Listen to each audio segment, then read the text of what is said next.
I've just realised that I completely forgot to plug my microphone in, so I've just done a couple of pieces to camera which I have lost, but never mind.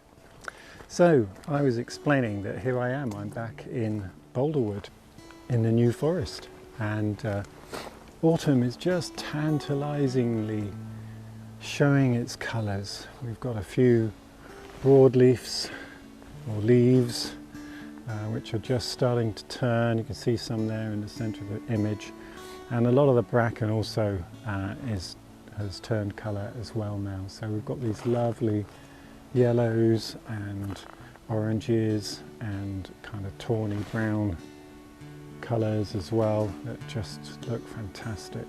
So I'm looking forward to some autumn photography, and this is one of the first places I came, just up the road. When I first got a Nikon DSLR, I got a Nikon D750, and I remember standing on the main road down there and taking a picture, looking down the road. There was a slight little bit of misty haze between the trees and sunbeams coming down through it, and I just couldn't believe my luck, really. That was my first outing with my Nikon, and it was just beautiful conditions. I'll show you the picture I took at the time, and it's one of those ones you look back on and think, oh, I could do that so much better now, but actually, do you know, I just love that shot still. Anyway, here we are. I'm out scouting and I'm looking for things that when we get the right conditions, kind of early morning, sunset time, maybe sometime with a little bit of mist, where we can get a bit of separation of trees from the background. Just looking for somewhere that I can come and take some pictures of some nice broadleaf trees, because that's where you get the real colour. So that's what I'm looking forward to doing.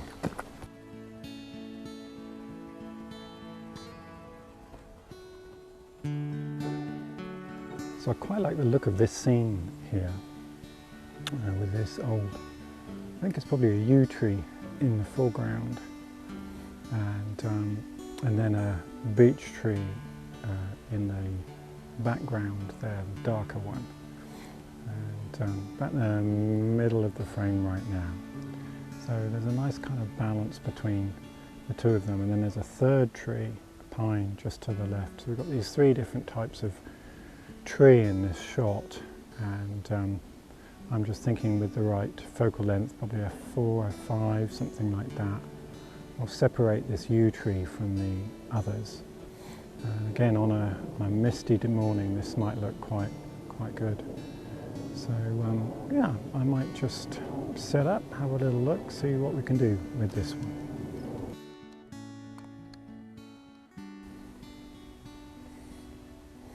So I think this is a reasonable position. I've got a nice balance going on there.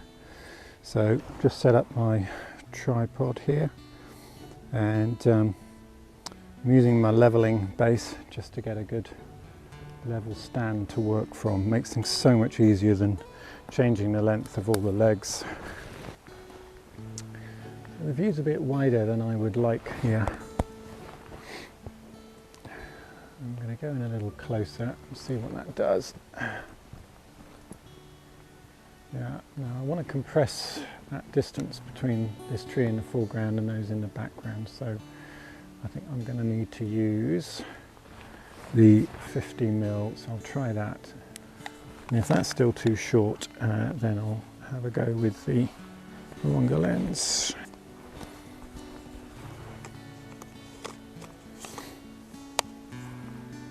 So this lens is the 50mm f1.8. So I'm just adjusting my position at the moment to see whether I can get a more balanced image. I don't want this yew tree to be right in the middle. You'll know when the shot is balanced because it'll just look right. With a bit of experience, these things tend to come. And that looks about right.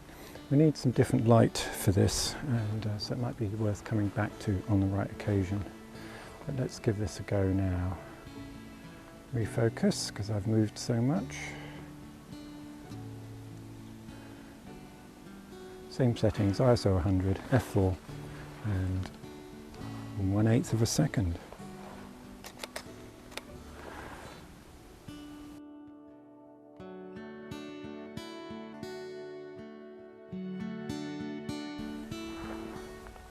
So I think there's some potential in this composition. It's not particularly an autumn shot, but this is a really impressive tree.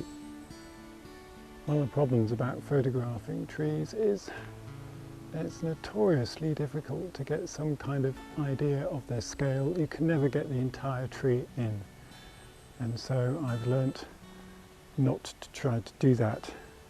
But you take a picture of some element of it that will give you a sense of the scale, and I think in this particular case it's the trunk of the tree.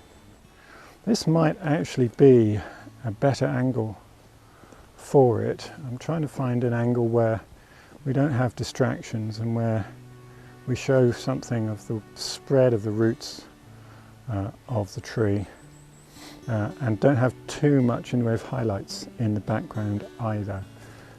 So looking at this composition from this angle, it potentially could look a little unbalanced because we've got this bright light to the right of the frame and darker light in this darker tree on the left edge of the frame.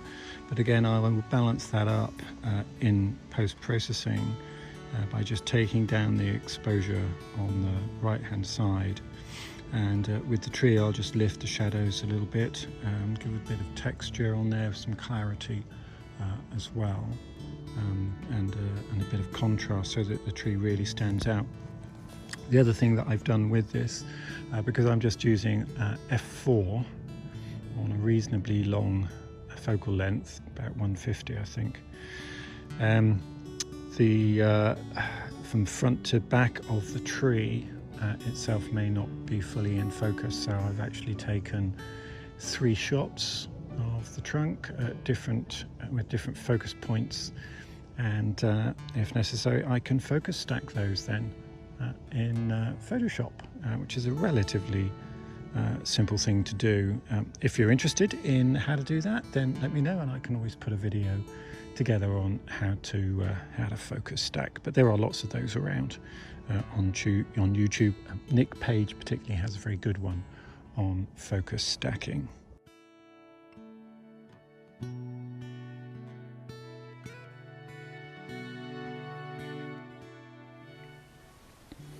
So this is a funny little scene. I almost walked past this, and some of you might wonder why I didn't. But it makes just a beautiful little abstract. Look at these things.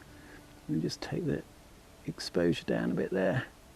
There we go. These fantastic little tiny fungi. I'm becoming a bit obsessed with fungi at the moment, but it's that time of year. It's autumn. They love these damp conditions, and so that's why we've got fungi at the moment.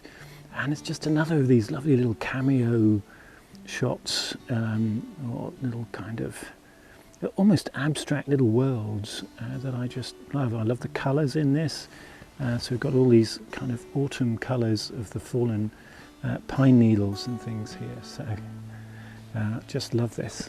And so long lens shot, 200mm, and stop right down to f2.8, and just to really throw everything else out of focus. And in fact, it's such a narrow little scene that again I focus stacked it from this mushroom on the right hand side here to the one on the left, just to make sure that those are absolutely sharp, and that the rest of it is out of focus. And one of the beautiful things about shooting with the D750 is that the bokeh in terms of the background is just absolutely brilliant.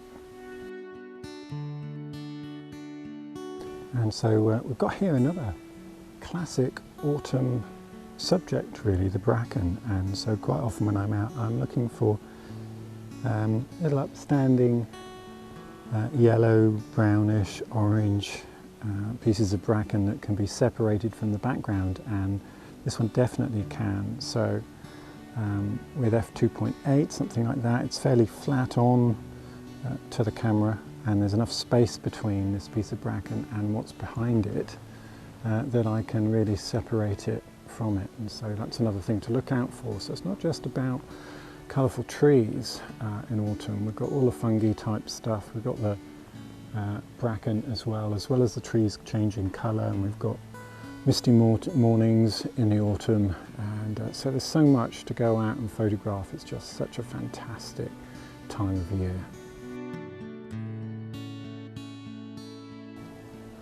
I just love the fact there are so many stories to tell in the forest. I've probably walked about half a mile, something like that, over a 2-mile walk, and it's taken me about an hour and a half so far, because there's just so much stuff to photograph, and you've just got to use your imagination and your creativity and look at things from a photographer's perspective, and just seek out compositions, because they're just lying all around, but especially at this time of year.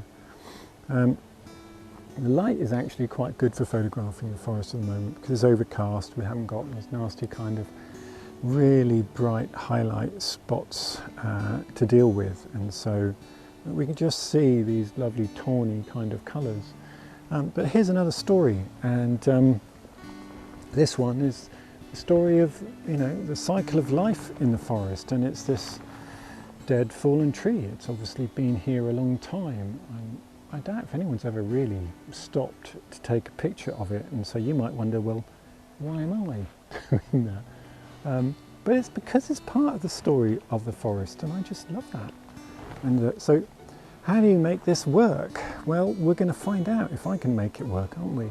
So my plan here is to photograph along the length of it, and it's sort of reaching away. And again, there's enough behind it, space-wise, there's enough space to separate it. And so what I'm planning to do, I'm really into focus stacking at the moment, because I have to for this kind of shot. So I'm particularly as I want to separate it from the background, so I'm going to have to use quite a wide aperture and really open it up, probably f2.8, maybe up to f4. I'll have to experiment, and I'll take shots of the tree at different focal points, and hopefully I'll have enough and there won't be so much focal breathing from the lens that I'll be able to stack the shots together focus wise and still leave the background out of focus. And so we'll get this kind of hopefully nice crisp sharp tree just sort of reaching towards that part of the forest that's still alive. What a story! I love it.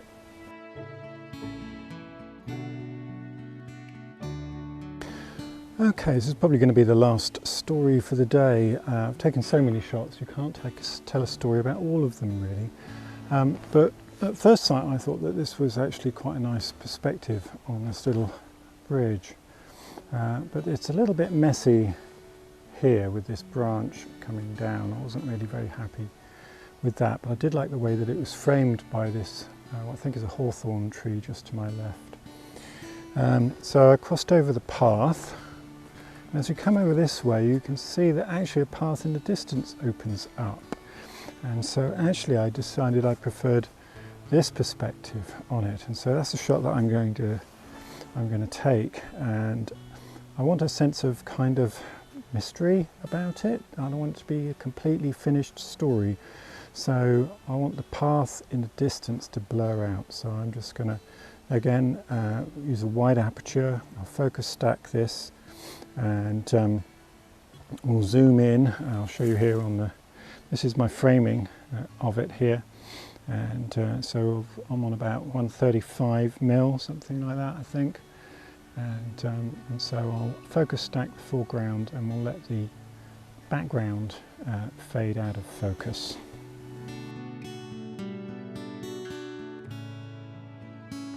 Well, thank you so much for joining me today on my little ramble out in the forest. I've got to say, it's just been absolutely great. Seen a few people, spoken to a few people who probably think I'm a bit bonkers taking pictures of fungi and stuff, but it's great. I'm just loving it. It's being inspired all over again by the range of autumn colours and the things to shoot.